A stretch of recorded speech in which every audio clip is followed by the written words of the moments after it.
Hello guys, welcome back to our channel, and in this video, I'll be showing you how to integrate Monday.com with Dropbox.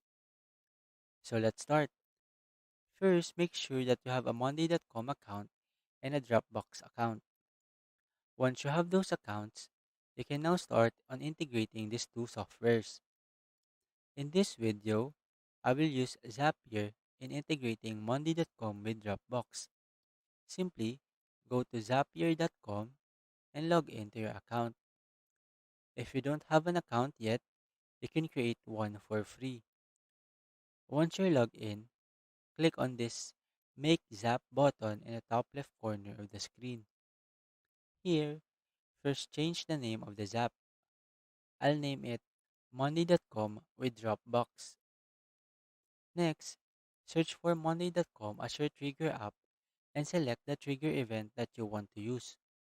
For example, you can choose New Item in Board.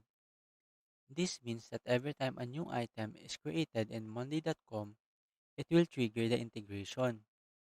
After that, click on Continue. Here, connect your Monday.com account and click on Continue.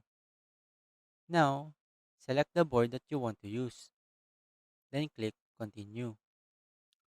After that, test your trigger to confirm that the right account is connected and that your trigger is set up correctly.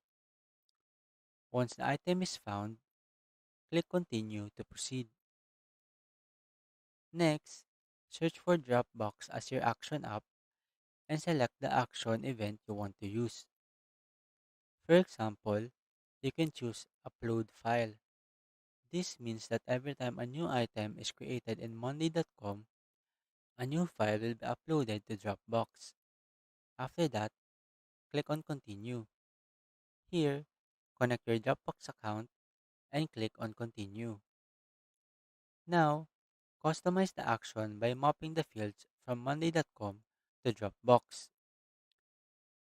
Once you've set up the Zap, test it out to make sure it is working properly. Simply click on this test icon button,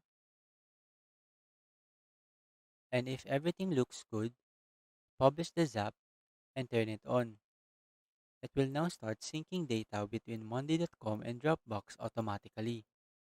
So that's it. That is how you integrate Monday.com with Dropbox. I hope you find this video helpful, and if you do, kindly give us a like and subscribe to our channel. Thank you very much and see you on the next video.